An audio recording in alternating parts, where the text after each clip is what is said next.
नमस्ते सदावत्सले मातृभूमि। विषय संजय सिंह की बेल।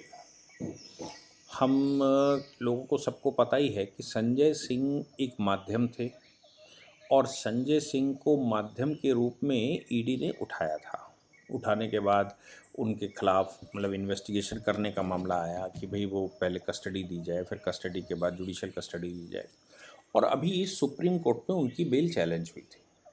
सुप्रीम कोर्ट में वही बेंच जिस बेंच ने कई दिन सुनवाई के बाद मनीष सिसोदिया की बेल डिसमिस कर दी थी, वही बेल जिसमें अरविंद केजरीवाल की जिस दिन गिरफ्तारी हुई थी, उस गिरफ्तारी के बाद सुप्रीम कोर्ट में अभिषेक मनु सिंघवी ने मुख्यमंत्री के बिहाफ पर चीफ जस्टिस की अदालत में मेंशन किया था। चीफ जस्टिस की अदालत ने ये कहा था कि ये केस जिस अदालत में है आप वहाँ जाकर मेंशन करें। उस अदालत में मेंशन करने के बाद उस कोर्ट ने जब सुनवाई के लिए हामी भर दी तो थोड़ी देर बाद उन्होंने वो विड्रॉ कर ली, क्योंकि ऐसा लग रहा था कि उनको रिलीफ मिलने वाली नहीं है। उसी बेंच ने आज संजय सिंह को बेल ग्रांट कर दी। अब सवाल ये था कि जो एएसजी खड़े हुए, एएसजी से कोर्ट ने बहस करी और कोर्ट ने बहस करते समय उनसे पूछा कि भाई अब बताओ किस लिए कितने दिन रखना चाहते हो। देखिए, और इसी कोर्ट ने एक और कमेंट किया है। उस कमेंट में कहा है कि ये जो कंसेशन का मतलब ये पैरिटी नहीं, जो बात अभी थोड़ी देर पहले से उठ रही कि सब पैरिटी मिलेगी। सोमनाथ भारती कह रहे थे कि नहीं अभी एक हो गई है, बाकी भी हो जाएगी। इस केस का डिस्टिंक्शन कोर्ट ने बताया। कोर्ट ने कहा मनी ट्रेल आपको मिला, नहीं मिला। पैसा आपको मिला, नहीं मिला। पैसे का कोई सोर्स आपको मिला, नहीं मिला। पैसे का आवागमन इनके माध्यम से मिला, नहीं मिला। आपको जब कुछ नहीं मिला और आप ये कह रहे हो कि ये मुख्य कड़ी थे, इन्होंने उन केजरीवाल को से लोगों को मिलवाया था, तो केजरीवाल से केवल मिलवाने मात्र से क्या अब आपको इसमें इन्वेस्टिगेशन और की ज़रूरत है? क्या आपको लगता है कि इसमें पैसे का इन्वॉल्वमेंट है, इसमें ये सीधा सीधा इन्वॉल्व है? और अगर आपके पास नहीं है तो 6 महीने हो गए, आप कुछ ढूंढ तो पाए नहीं। आप अगर ढूंढ नहीं पाए 6 महीने से, तो फिर क्यों ना हम बेल दे दें? कोर्ट ने भारी इंस्ट्रक्शन, ऑनरेबल जस्टिस दत्ता ने पूछा कि भाई ईडी से इंस्ट्रक्शन लेते हो क्या? अब मजे की बात यह है कि कोर्ट ने पूछा ईडी से कि आपके पास कुछ आर्गूमेंट है क्या, आपके पास कुछ सामान है क्या? अगर आपके पास है तो इस पर बात करें, नहीं तो हम बेल ग्रांट करने जा रहे हैं। लंच तक ब्रेक हो गया। लंच के ब्रेक के बाद फिर अदालत लगी, फिर सुनवाई हुई, और अब की जो सुनवाई हुई तो एएसजी ने कहा कि ईडी की तरफ से आप कंसेशन दे सकते हैं इनको। कंसेशन देने का मतलब छोड़ना नहीं, कंसेशन देने का मतलब केस ख़त्म होना नहीं, कंसेशन देने का मतलब केस में इनका इन्वॉल्वमेंट नहीं, ऐसा नहीं कहना। कंसेशन दे सकते हैं मतलब कि अब हमारी हिरासत में बहुत कुछ पूछने के लिए इनसे नहीं है। अब इनसे जो पूछा जा सकता है वो बाहर भी पूछा जा सकता है, और बाकी जो हमने करना था वो कर लिया है। कोर्ट ने बेल ग्रांट कर दी। बेल ग्रांट करने के बाद अब जो तस्वीर, राजनीतिक तस्वीर निकल कर आई, वो और ख़तरनाक है। राजनीतिक तस्वीर अभी तक की ये थी कि आतिशी और सौरभ भारद्वाज क्लेम कर रहे थे मुख्यमंत्री बनने का, लेकिन सुनीता केजरीवाल ने सब माहौल ख़राब कर दिया। सुनीता केजरीवाल जो है अब वो मुख्य नेत्री बनकर उभरी अरविंद केजरीवाल के बिहाफ पर, और वो उभरेंगी भी क्योंकि वो पढ़ी लिखी हैं, अरविंद केजरीवाल से सीनियर हैं, उनकी सलाहकार रही हैं, आयु में भी बताते हैं सीनियर हैं, पौधे में भी सीनियर हैं, पोस्ट में भी सीनियर हैं, और ऐसा कहते हैं घर में भी सीनियर तो महिलाएं हमारे यहाँ होती हैं। तो ये जो सीनियरिटी है, तो सुनीता केजरीवाल हो सकता है अरविंद केजरीवाल की तरह बोलने में मुखर ना हो, बोलने में उतनी शार्प ना हो, लेकिन अपनी बात तो कह लेती हैं और मस्तिष्क रखती ही हैं। तो फिर जब अरविंद केजरीवाल ने अभी तक दर्जनों लोगों को साइड दिखाई है, उसमें चाहे कुमार विश्वास हो, चाहे प्रशांत भूषण हो, चाहे चाहे योगेंद्र यादव हों, अश्विनी उपाध्याय हों, और बहुत सारे अनगिनत नाम, जब उनको सबको उन्होंने धता बता दी और अन्ना हजारे को बता दिया, फिर पार्टी के अंदर निपटाने वालों को निपटा दिया, तो ऐसी परिस्थिति में अरविंद केजरीवाल क्या कमान अपने हाथ से जाने देंगे? क्योंकि एलजी ने तो कह दिया था कि हम जेल से तो सरकार नहीं चलने देंगे। अब जेल से सरकार नहीं चलने देंगे का मतलब है मुख्यमंत्री नया चाहिए। मुख्यमंत्री नया चाहिए तो क्या आतिशी क्लेम कर रही थी कि मुख्यमंत्री हमें हमें बना दो? वो चिट्ठी पत्री का जो चक्कर चला था और चिट्ठी में बताने की कोशिश कर रहे थे। खैर ये सब कुछ चल ही रहा था। तो आज आतिशी और अरविंद केजरीवाल ने कल आतिशी और भारद्वाज दोनों को निपटा दिया। जबकि ईडी कह रही ना आज आतिशी उसमें इन्वॉल्व है ना ही भारद्वाज इन्वॉल्व, मतलब कह नहीं रही, लेकिन वो कह रही है ये गुमराह कर रहे हैं। गुमराह करने का मतलब है ये सही नाम नहीं बता रहे। ये कह रहे हैं कि विजय नायर और जो महेंद्रू है ये सब इनको सपोर्ट इनको रिपोर्टिंग कर रहे थे, आतिशी को और भारद्वाज को। इसका मतलब बिल्कुल साफ था कि अरविंद केजरीवाल आतिशी और भारद्वाज को भी निपटा रहे थे। कोर्ट के बाहर जो कोर्ट रूम ड्रामा हुआ, अच्छा कोर्ट में जब ईडी ने कहा तब भी अरविंद केजरीवाल ने कोई बात नहीं कही, यानी कि उन्होंने डिफेंड नहीं किया, उन्होंने ये नहीं कहा कि ये पहले, जबकि पहले दिन तो अरविंद केजरीवाल वहाँ यंग स्टेटमेंट्स बनकर गए थे और वहाँ स्टेटमेंट दे रहे थे, वहाँ अपनी बात बता रहे थे, वहाँ बता रहे थे कि मैं ही बोलूँगा, वहाँ बता रहे थे कि मैं खुलासा करने वाला हूँ और मैं कोर्ट में खुलासा करूँगा, ये सब चल रहा था। और ये तो हालांकि ये भी कहा जा सकता है कि अरविंद केजरीवाल की पॉलिटिकल पार्टी का ये ड्रामा भी चलता है कि मीडिया में कैसे रहें। तभी आज बहुत बड़ा खुलासा करेंगी आतिशी, आज बहुत बड़ा खुलासा करेंगे भारद्वाज, आज बहुत बड़ा खुलासा करेंगी उनके पति सुनीता केजरीवाल के पति आज अदालत में बहुत बोलेंगे। ये जो बड़े बड़े खुलासे करने की बात करके बार बार मीडिया को अपने अगल बगल घुमाना और चुनाव पूरा उसी के इर्द गिर्द घुमाते रहना, ये वो कर रहे हैं। ये उनके लिए कोई नई बात नहीं है, वो जब से आए तब से वो ऐसा ही करते हैं। लेकिन यहाँ पर अब बात जो आती है कि आतिशी और भारद्वाज ने दोनों ने प्रेस कॉन्फ्रेंस कर दी और उस प्रेस कॉन्फ्रेंस में अब राघव चड्ढा को भी घसीट लिया, प्रेस कॉन्फ्रेंस में अब वो पाठक को भी घसीट लिया। लेकिन क्यों नहीं उन्होंने कैलाश गहलोत को घसीटा, क्यों नहीं दिलीप पांडे को घसीटा, क्यों नहीं संजीव झा को घसीटा? अभी तो बहुत सारे नाम हैं जो इस तरह के हैं। लेकिन हाँ ये कहा जा सकता है कि उनको ना घसीटना का मतलब ये होता है कि अपने उनको क्यों बढ़ाना, लेकिन जो कॉम्पिटिटर हैं वो बढ़ा दें। अब जो राजनीति गलियारों में बात चल रही है वो ये चल रही कि ईडी ने जब स्वयं कह दिया कि कंसेशन दिया जा सकता है संजय सिंह को, तो क्या ईडी संजय सिंह को छुड़वाना चाहती थी? अब एक मान लीजिए कि ईडी संजय सिंह को छुड़वाना चाहती थी, तो कभी भी कोई इन्वेस्टिगेटिंग एजेंसी किसी व्यक्ति को छुड़वाती है तो वो दो उद्देश्य हो सकते हैं। पहला तो ये है कि जो एविडेंसेस गिरफ्तारी में नहीं मिल सकते, और संजय सिंह जैसा व्यक्ति जब बाहर निकल कर जाए तो भड़बड़ाएगा, लोगों से संपर्क करेगा, लोगों से मिलने आए, तो फिर ईडी उस पर, यानी कि इन्वेस्टिगेटिंग एजेंसी उस पर कठोर नज़र रखेगी और नज़र रखते हुए उसमें पकड़ने की कोशिश करेगी कि आखिर संपर्क सूत्र कहाँ है, आगे केस कैसे बढ़ेगा।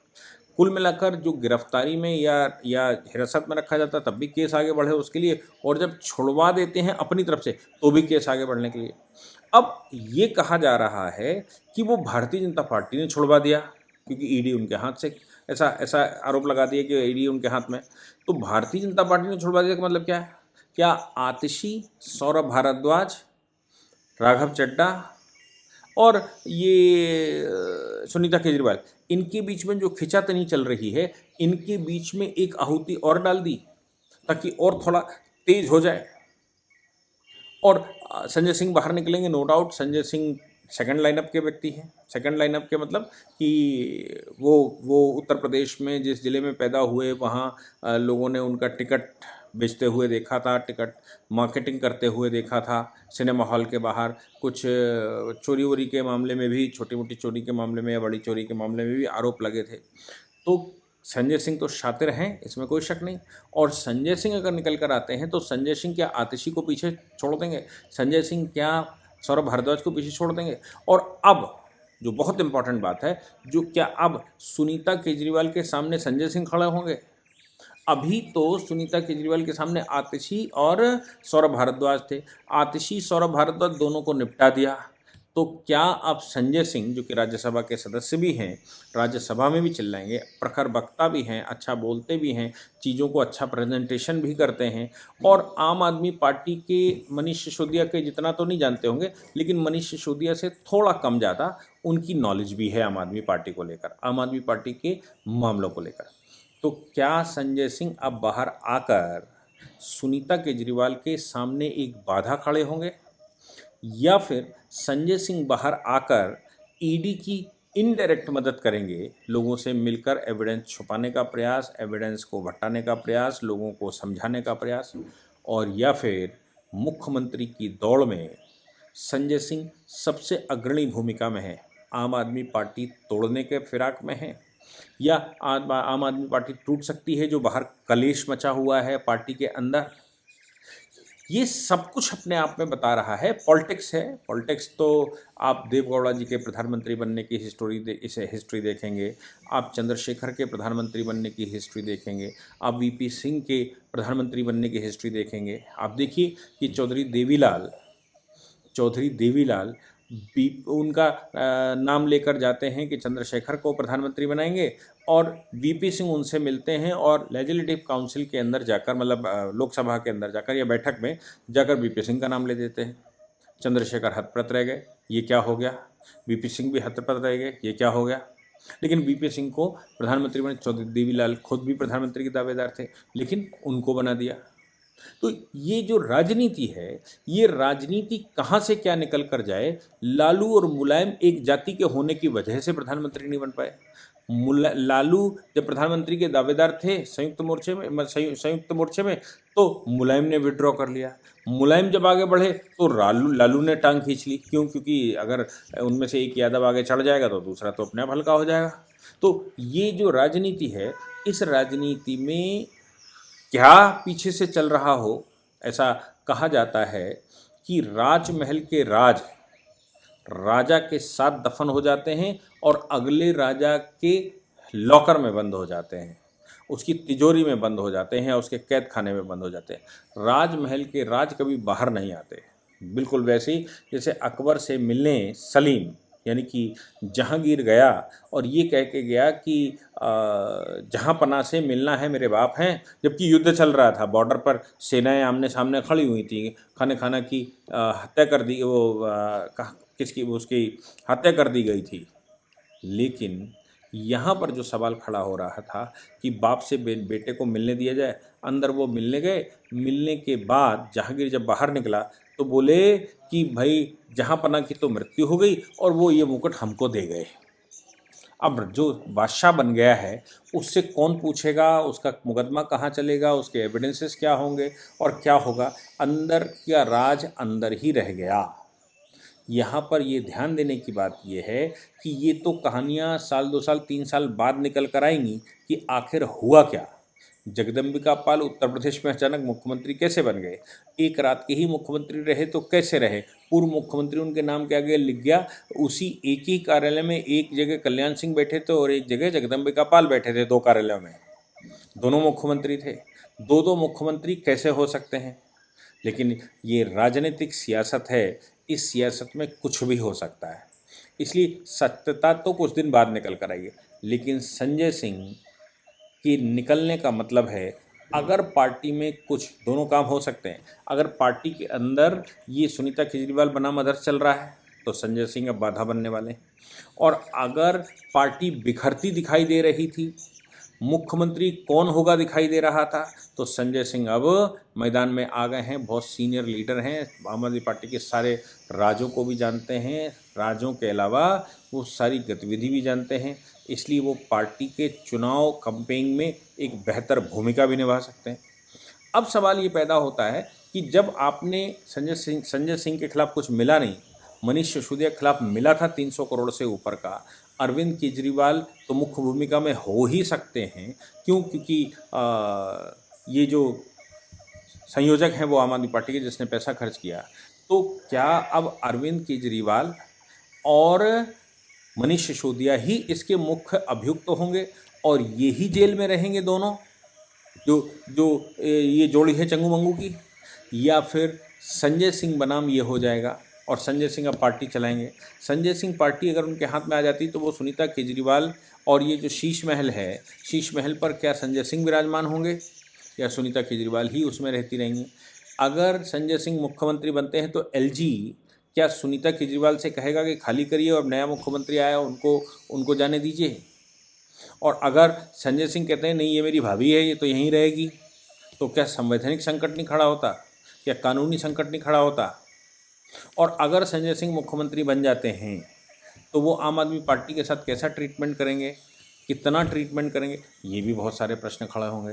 तो अभी संजय सिंह को वैसे मान लीजिए कि वो जो एक्सीलरेटर का छींटा डाल दिया, कोई चीज़ पक रही है उसमें एसिड डाल दिया, और वो एसिड पूरी की पूरी जो पकने वाली कढ़ाई है उसको ख़राब कर देगा। देखना यह है कि संजय सिंह जोड़ कर रखेंगे, देखना यह है कि संजय सिंह की बेल करवाई गई है, क्या केजरीवाल को घनचक्कर बनाने के लिए बनाई गई है।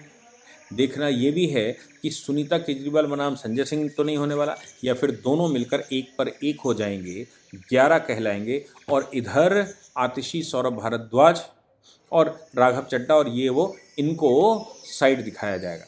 कुछ भी हो, लेकिन दिल्ली में बहुत तेज़ी से चलने वाले, बहुत ज़्यादा महत्वाकांक्षा रखने वाले, बहुत ज़्यादा ख्वाब देखने वाले, अच्छी और कट्टर ईमानदारी की राजनीति का भरोसा देने वाले फंसे बहुत बुरे हैं।